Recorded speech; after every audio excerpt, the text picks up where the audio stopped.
welcome to the 15th anniversary of the Outstanding 50 Asian Americans in Business Gala Awards. We are also celebrating the 22nd anniversary of the Asian American Business Development Center. In addition to our awardees being outstanding, you all look spectacular tonight. This particular dress I'm wearing was hand-sewn 50 years ago and purchased by my mother when visiting China while learning more about her Chinese heritage. Great craftsmanship that lasts a lifetime. This is 100% made in China. Tonight, we are honored to have some special guests joining us. Gi-Wen Kim, Consul General of Korea. Zhang Chi-Yua, Consul General of the People's Republic of China. Benny Y.P. Siahan, Consul General of the Republic of Indonesia. Pornpong Kanit Anon, Consul General of Thailand. Raja El Jaz, Consul General of Pakistan. Dorothy Chin Brandt, New York State Supreme Court Acting Justice. Margaret Chin, New York City Councilwoman. We are honored to have such distinguished guests with us here tonight. As you know, Asian Americans are leaders in our business communities and are important contributors to the U.S. economy and significantly contributes to what makes the U.S. such a great country. That's why having this awards event is so important. Tonight, the AABDC is honoring a group of unique individuals who have in common a strong work ethic and determined spirit that has enabled them to not only thrive, but to prevail in spite of adversity. Many of our honorees came to the U.S. in hopes of getting a better education, buying a home, getting a great job, or owning their own business. Some are second and third generation, and some came just within the past few years. The awardees are recognized as Asian American success stories, those living the American dream. Now, I am pleased to introduce our extraordinary host this evening, Mr. John Wong. John is the president of the AABDC. He is an exceptional individual who lives the American dream. John immigrated to the U.S. from Taiwan at the age of 17. He landed with a few dollars in his pocket, spoke fewer words of English, and carried a dream of a better life. Soon after he arrived, John was drafted during the Vietnam War. He enlisted in the U.S. Air Force and became an aircraft mechanic. During this time, John overcame the obvious language barrier by obtaining his high school equivalency diploma and enrolled in college while still in the Air Force.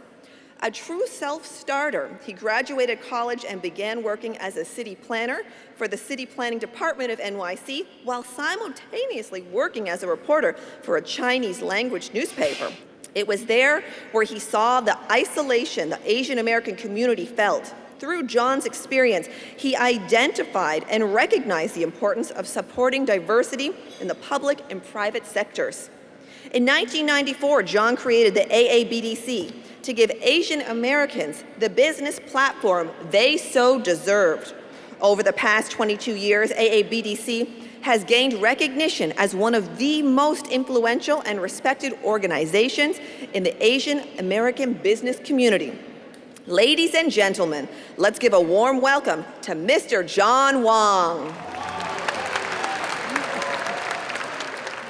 Welcome and thank you for joining us this evening, taking part in the 15th annual Outstanding 50 Asian American in Business Award Gala, and to honor and pay tribute to our honorees.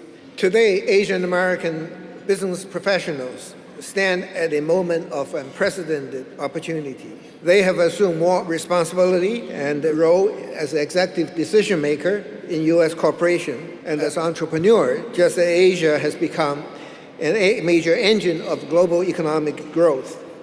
Concurrently, Asian American consumer market is quickly approaching $1 trillion mark. What this means is that corporations are now paying closer attention to the value of the Asian American employee that they hire.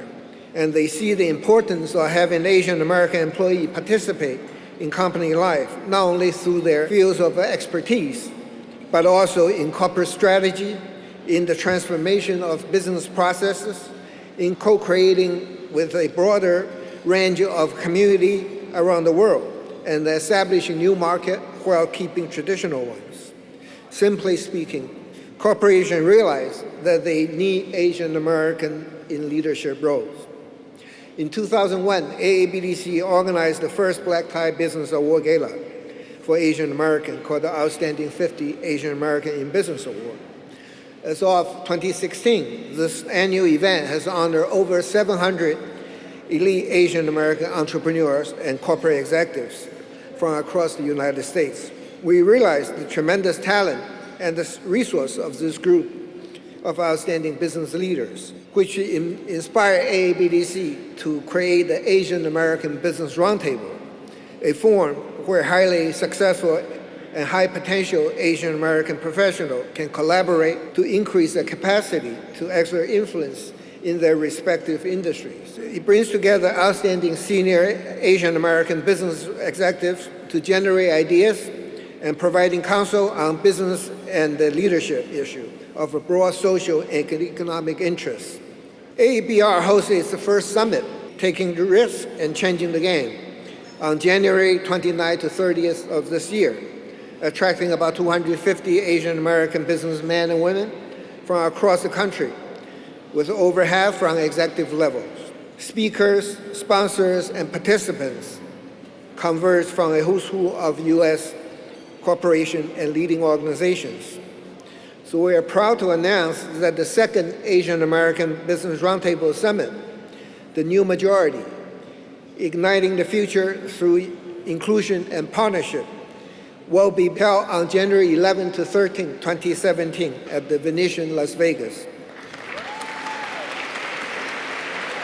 As you undoubtedly know, ethnic minority in America are poised to become the new majority in less than 30 years.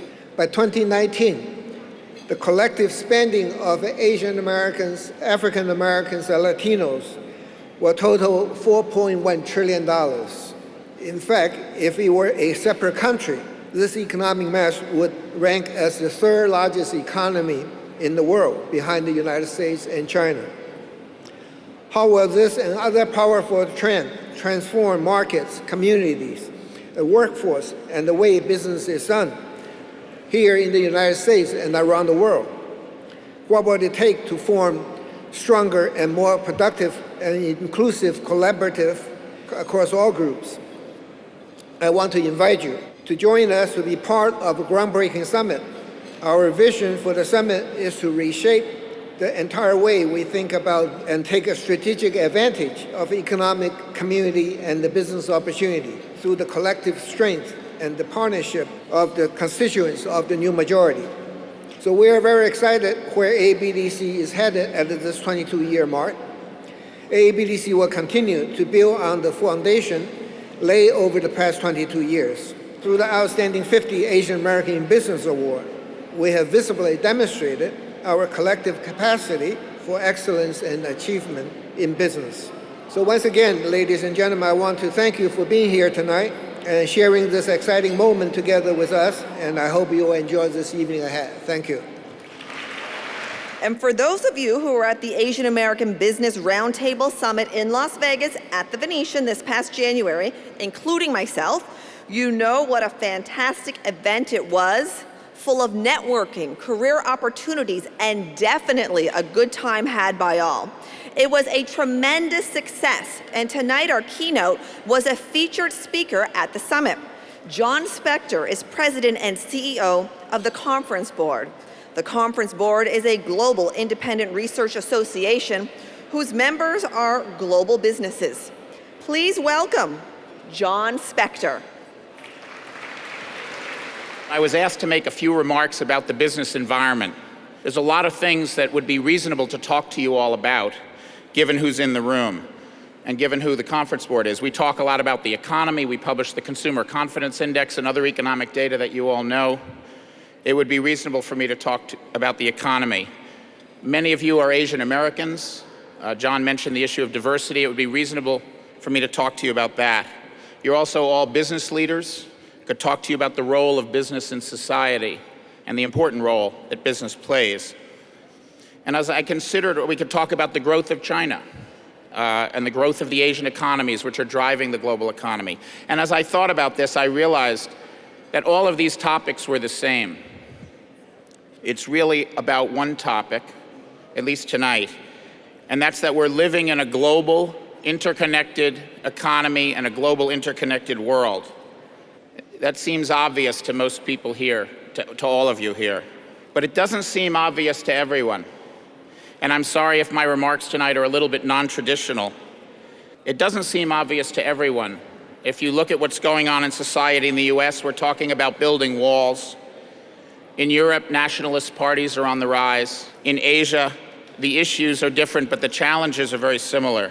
I am quite proud to say that the business community is quite vocal and is taking and needs to take a lead on issues of diversity and issues of a broad society. The Asian American Business Roundtable in Las Vegas that Elizabeth mentioned earlier was focused on this issue. The Conference Board has many initiatives. John Wong and a number of you and I were at the White House 3 weeks ago talking about corporate diversity and inclusion. So I think we all as business leaders have an obligation to stand up for the principles and the values that we think are right. This is not a political statement. Go into the voting booth, vote Democrat, vote Republican. But as you're a member of society and as you're a member of your own corporation, I hope you will play an important role, a critical role, that the business community can and I think is playing right now at this critical time in our economy and in our society. I hope you'll live up to that obligation. Thank you very much. Now it's time to start with the awards presentation. This first award is the Pinnacle Award. It's given to a person who has not only achieved amazing success, but is also serving in a senior position within their company and is also recognized as a leader in their field. This year we have two very deserving recipients of this award. Tai Lee, President and CEO of SHI International Corp., and Lisa Su, who is President and CEO of AMD. Presenting the award to Tai Lee is Ambassador Kim, Consul General of the Republic of Korea in New York. I'd like to ask Tai Lee, Ambassador Kim, and John Wong to come to the stage. I have got a special mission to introduce you Ms. Tai Lee. She acquired less than $1 million local software reseller company in 1989 and transformed it into $7.5 billion global IT company today.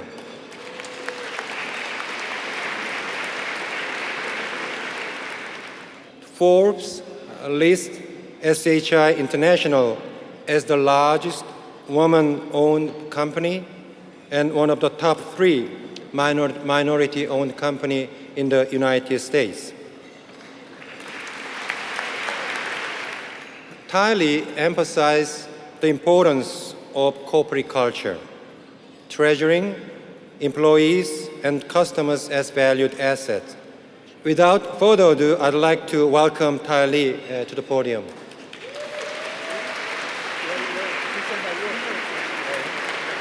My journey to college actually began before I was born.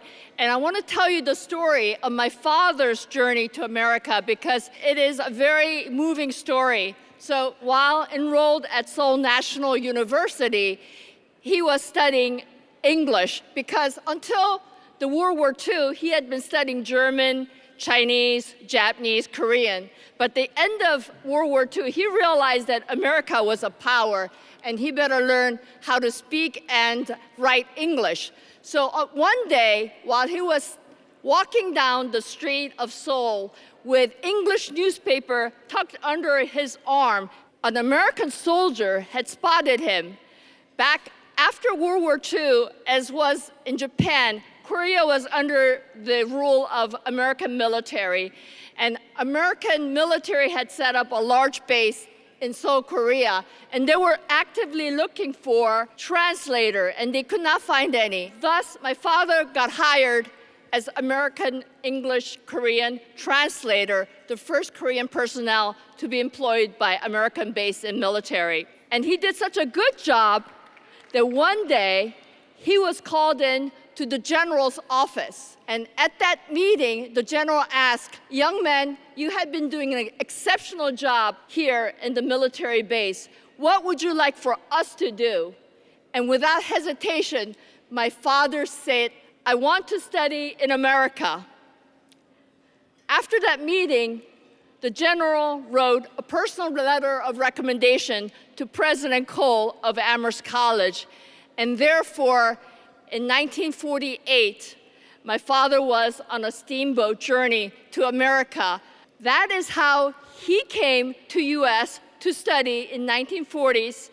And because he had gone and received a great education in the US, he decided that his daughters will study in US, even though back in 1970s, it was not usual, it was uncommon for Korean parents to send their daughters to study in America. So with all that, I have a lot to thank for, including my father, who passed away at age 90 3 years ago. And I have had a lot of opportunities that he and his generation might not have had.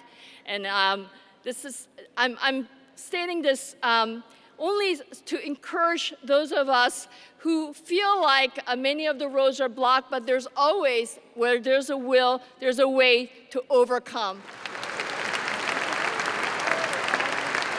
I'm very happy to present this year's Pinnacle Award to AMD President and CEO, Dr. Lisa Su. Dr. Su was appointed President and CEO of AMD in October 2014, making her the first ever female leader of a Fortune 500 semiconductor company. She has been instrumental in leading the 46-year-old company forward and returning the company to its heritage of innovation and technology leadership. Dr. Su holds bachelor's, master's, and doctorate degrees in electrical engineering from MIT and has published more than 40 technical articles. And throughout her career at leading technology companies, including IBM and Freescale, Dr. Su has established herself as a pioneer in the semiconductor industry and a trusted leader. And most recently, she was named Executive of the Year by Electrical Engineer Times and EDN in 2014. And behind all these titles and achievements is a very strong woman who is dedicated, working very hard all her life, and is respected by all. So congratulations to Lisa.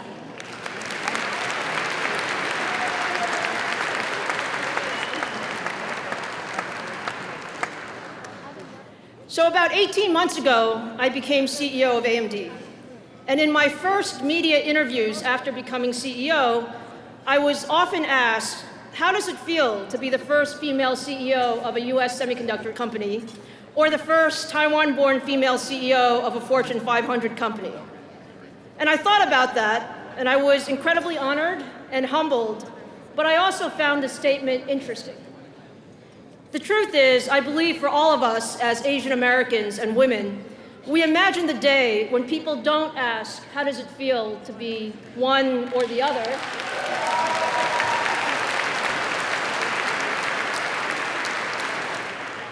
I truly believe that the legacy we can leave behind to the next generation of leaders that follow us is to do an incredibly great job at everything that we do with the single-minded focus of changing the industry and making the world a better place.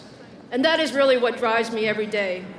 So, as Ms. Tai Lee said, while we know that there will always be challenges to face us in business and in life, it is an extremely exciting journey, and I feel lucky to be part of this community of special leaders. So I say, let's support each other and build on the great heritage of Asian American business leaders by choosing to settle for nothing less than incredible success. And I want to thank my husband, Dan, and my parents and my family who are with me tonight, and all of the 8,000 employees at AMD. I would not be here without all of your support. Thank you again so much for this honor.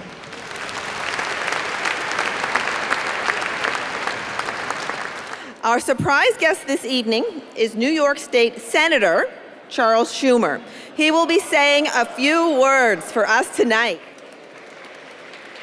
As you know, I am a New Yorker through and through. And you know what? One of the greatest things about New York, we are the Asian capital of the Western Hemisphere. We have more people from Asia than any other major city in the Western Hemisphere, and whether they come as very poor or come as well-educated and well-to-do, they do great for New York and great for America. And I am, as you know, I love immigration. I'm the sponsor of the immigration bill, and if we pass that bill, there are going to be many more Asians coming to America and coming to New York. And as executives, I think you'll appreciate these two parts of the bill. One, any foreign person who comes to an American university and gets a BA, MA, or PhD in STEM, science, technology, engineering, or math, gets a green card stapled to their diploma, so they will stay here. And second, and John, you'll appreciate this from your organization, we have 20,000 in this bill, which passed the Senate, never passed the House, but it's gonna. Certainly when I become Democratic leader, God willing, it's gonna be one of my highest priorities. We have 20,000 entrepreneurial visas, which means if you invest $1 million, if you're a foreign person, and you invest $1 million in America and employ 25 people, 20,000 green cards a year. So we're going to have a lot of wealthy people from all over Asia come and become American citizens under that legislation. So I thank you for being here. I thank you for being great New Yorkers and great Americans, and I look forward to working with you to keep America the greatest country in the world. Thank you very much, everybody.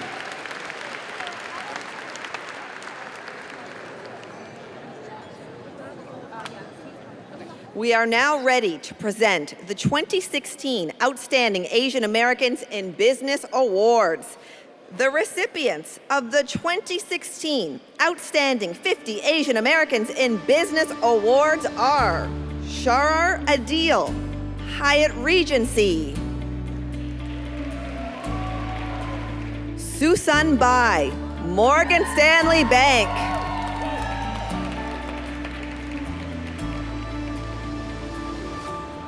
Jeff-A Chang, City National Bank; Akhtar Chowdhury, Vertelligence;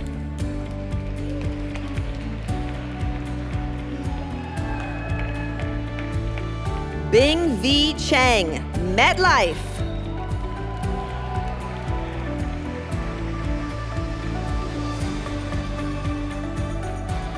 Carlene Chin Kui Center for Wellness and Aesthetics;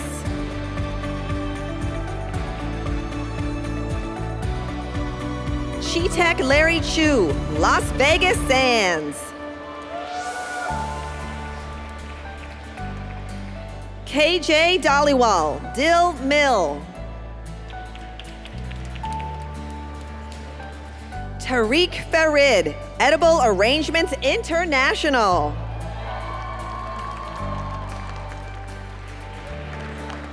Jing Feng, Goldman Sachs;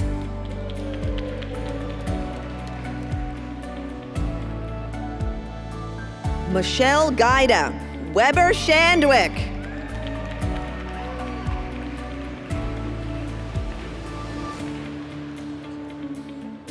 Sanjay Gupta, DrCircle.com;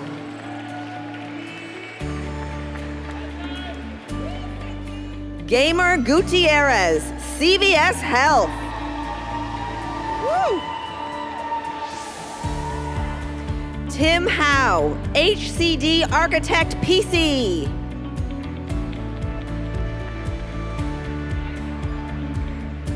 Sherry Lee Hersey, Travelers.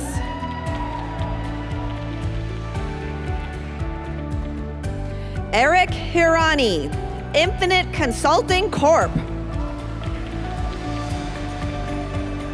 Ramy Inocencio, Bloomberg Television.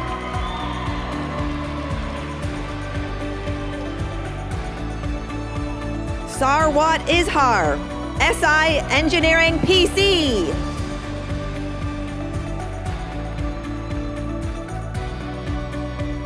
Shakti Johar, PepsiCo.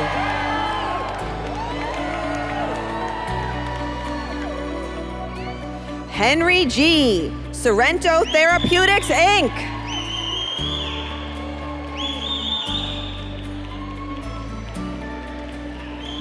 Edward Jun, Pfizer, Inc.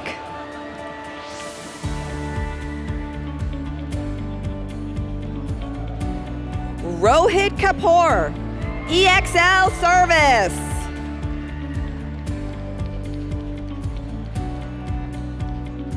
Sayori Kawano, Korin Japanese Trading Corp.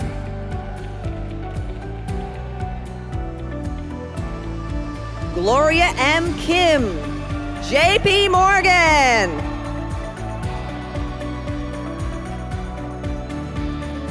Raj Kohli, Colgate Palmolive.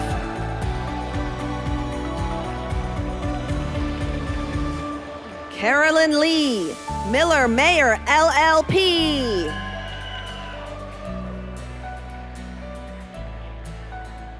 Dustin Oliver Ling, City Corporate and Investment Banking.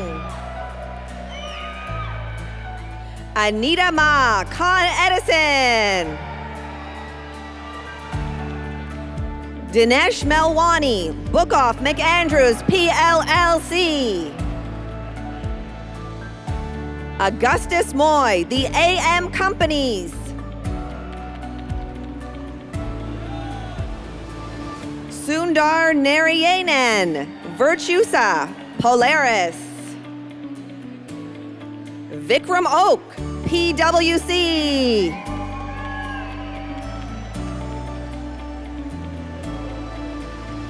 Virginia Pan, Yumi Eco Solutions.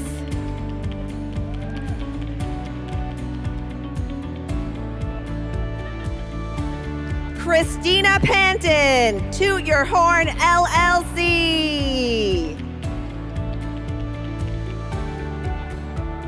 Rajesh Ramachandran, Aetna.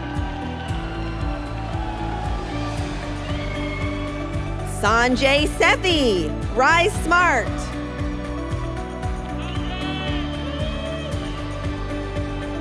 Naz Sheikh, Softpack Financial Systems.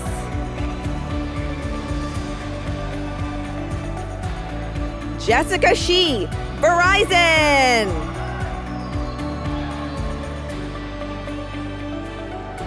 Tim Wong, TDW & Co.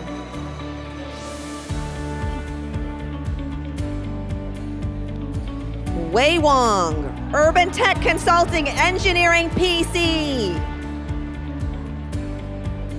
Ricky Wong, Sun America Reality Group.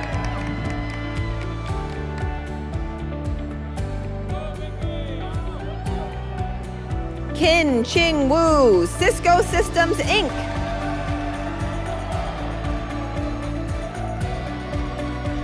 Amy Wu Silverman, RBC.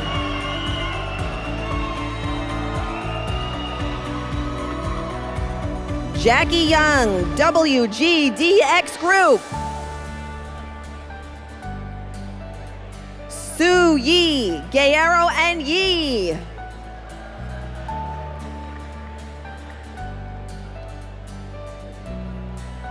Angela Yu, JP Morgan Chase.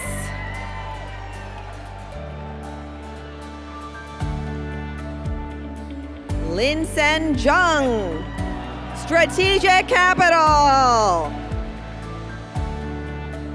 Xiaozheng, EY.